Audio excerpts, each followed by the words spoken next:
Good morning and welcome to a brand new semester. This is Games and Play. It's a 400 level course that has to do with the psychology of play and the different types of play and how those different types of play contribute to the growth of human beings. And so as budding game designers, you need to have this information, and it's actually pretty exciting. Now, one thing I want to make sure I teach you right up front is that there is no way you can actually design play. You can only design for the circumstance of play to arise. And so what we're doing as game designers is we are facilitating those moments. So let's take a look at the syllabus. If you take a look at the modules and stuff, you can see that I call the modules save points. And there are 7 save points. Each one of these save points is about 2 weeks long, and there's 1,200 experience points to earn. There are also health points. The health points are earned with the Yellow Dig discussion board. Each week there's a topic, and you can earn 20 points, and for the total for the semester is 300. So altogether, you have 1,500 points to earn. So once you have earned these points, they can never be taken away. That means your grade only goes up, it never goes down. So I also want to touch upon my late policy. I don't have one.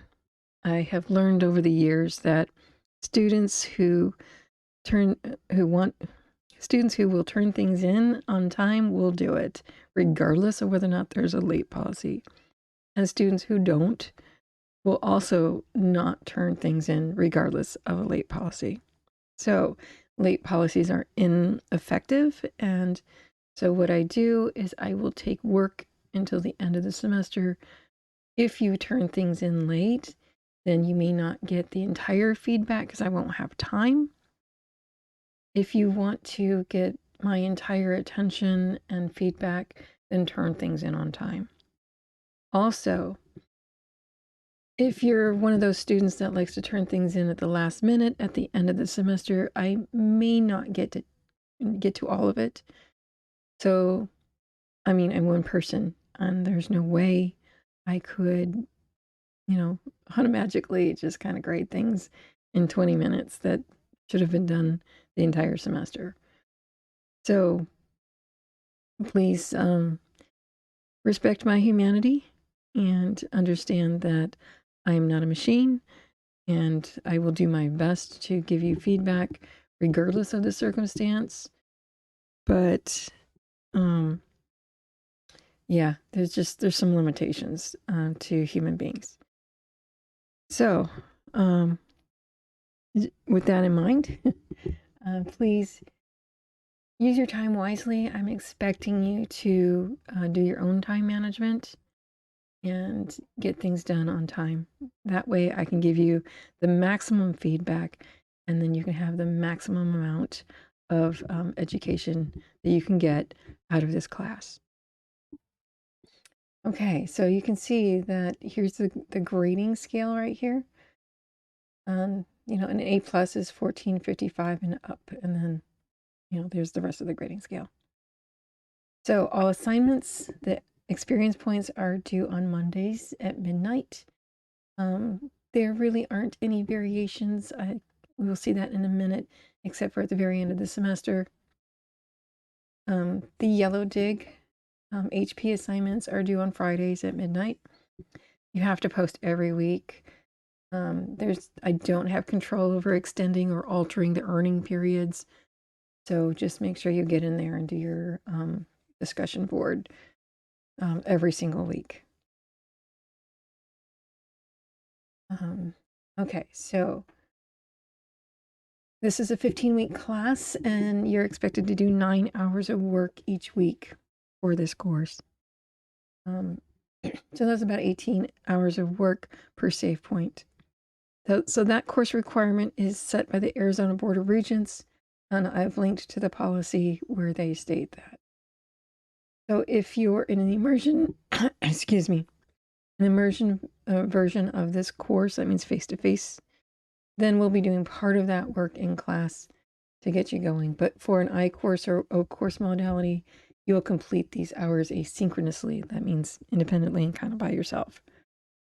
So, but if you need my help, please do not hesitate to contact me. The official way to contact me is through email. I prefer it when students use the inbox in Canvas because what that does is it isolates the student's needs for me.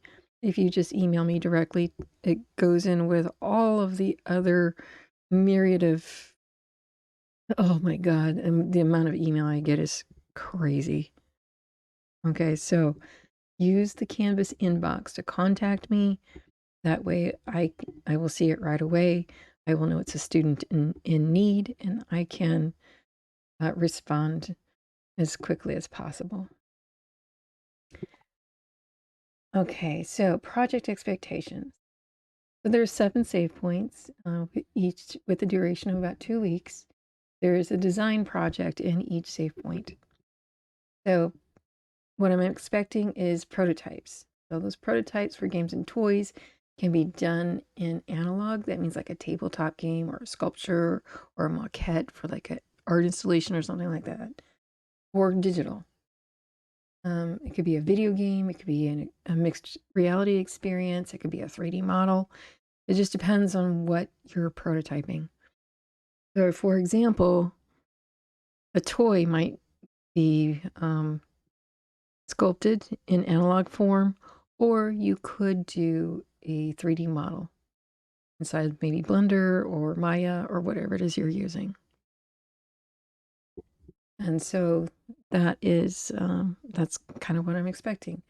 I'm expecting you to use your knowledge and the skills that you've already gained. I'm expecting that you have some because it's a 400 level course, and produce these prototypes. Now, there is a paper, and so for one of the prototypes, instead of doing a prototype, you could do a paper, and this is available as an option in save points 2 through 7. And so here are the requirements for the paper. It has to be 3,000 words in the APA 7th edition format, and there should be 15 sources that you cited in the paper. So the other thing I need to make clear is that I do not want you to use long citations. Often students use long citations as a replacement for actually writing the paper. And so I'm only going to accept papers that have inline short citations. And I'm really interested in your thoughts for 3,000 words. There must be 15 sources. Okay, so I'm looking for relevance. I'm looking for did this person actually do the research? Okay. So I can tell when it's kind of like a student has like gathered random sources and sometimes they're cited, sometimes they're not cited in the paper. I want it to be cohesive. So 15 sources that you've actually researched and then on the subject, and then written the paper where you actually cite those sources. Okay. So, and it should be about the type of play that you're replacing um, the prototype for. So, materials, things that you will need. There's a textbook that's recommended. You don't have to buy it because I've provided all the information, but it's a really nice to have. You're going to need access to Netflix to watch one episode of Abstract on Cass Holman.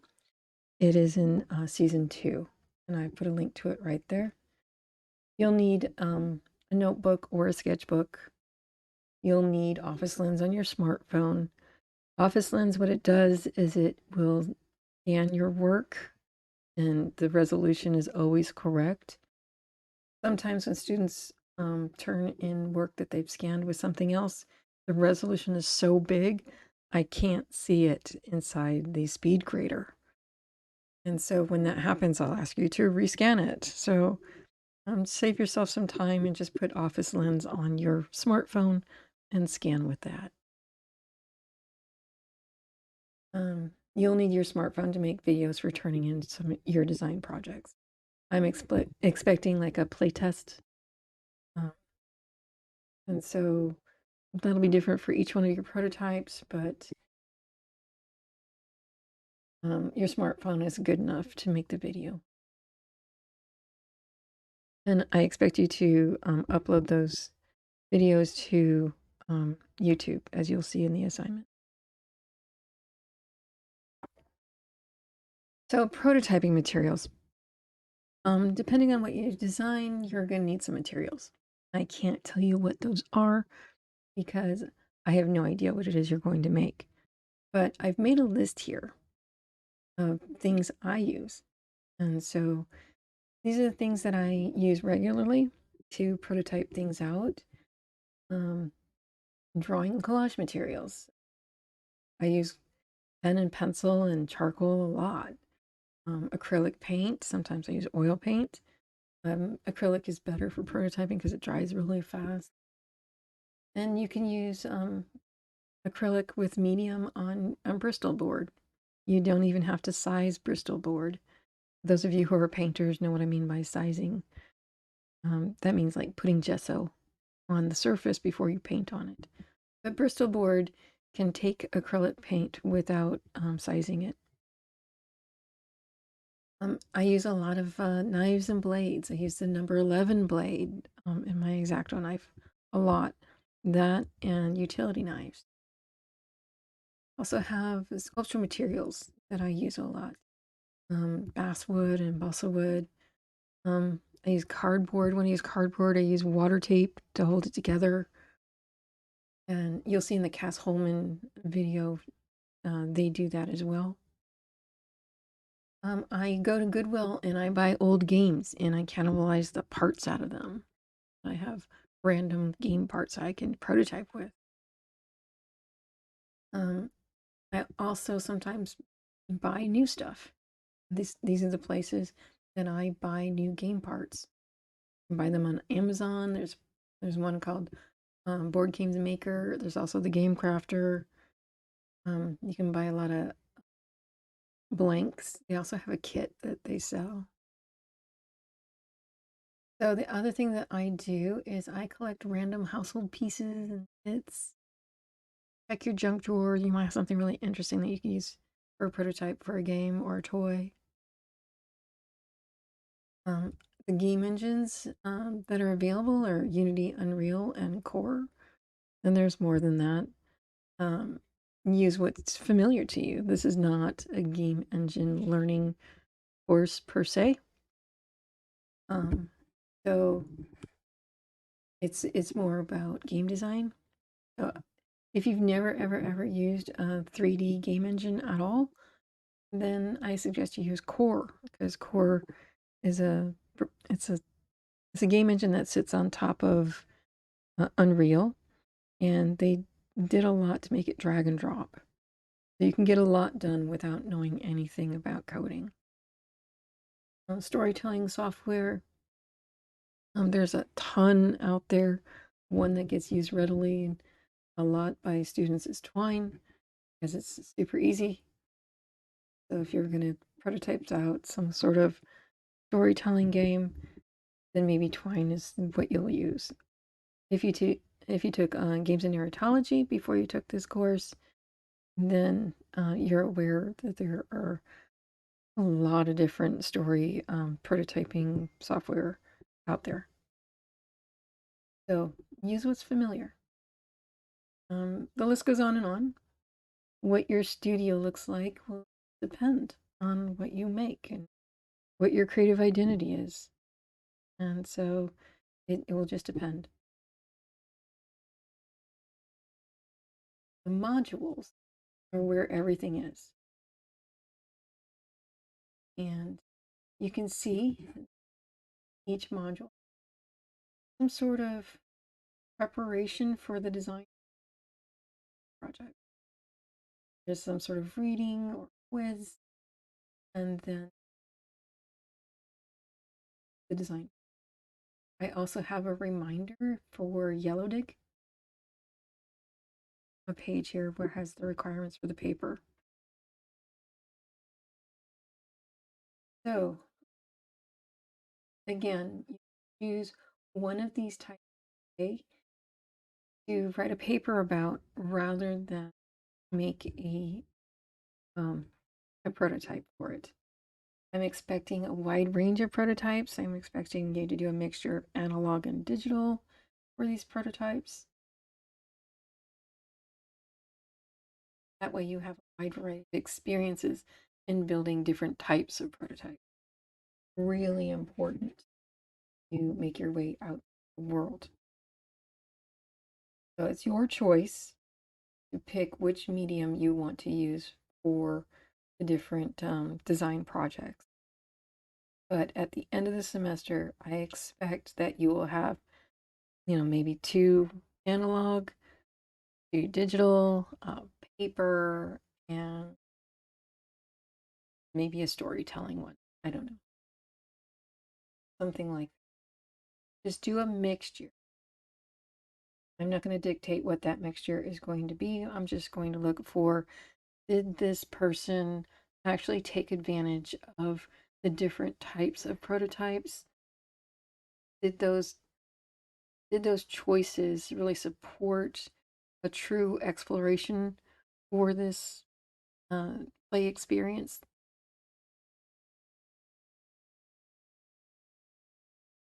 Pretty simple.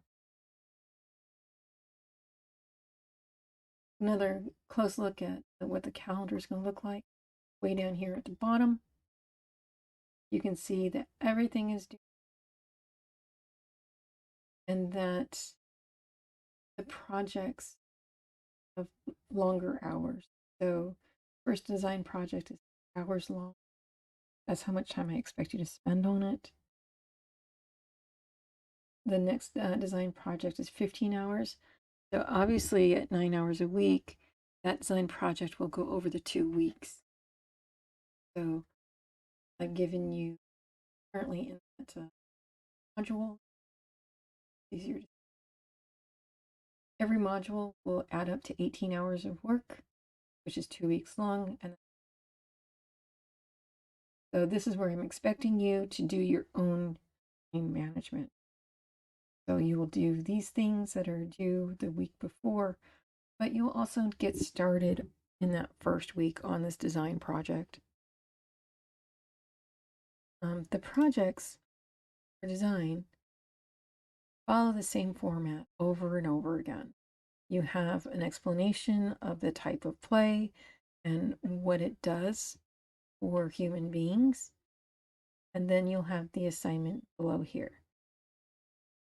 Okay, so there's a phase 1 where you answer questions. There's a phase 2 where you sketch, you figure something out. And then there's a phase 3 where you do the actual prototype. When you turn these in, you'll upload a Word document or PDF of your answers in part 1. Google Docs will not be accepted. You will upload a PDF of your sketches from part 2. Use Microsoft Office Lens. That's the preferred way because it does the resolution really nicely and we don't have to worry about redoing things. And then make a video of a playtest of your prototype from part 3.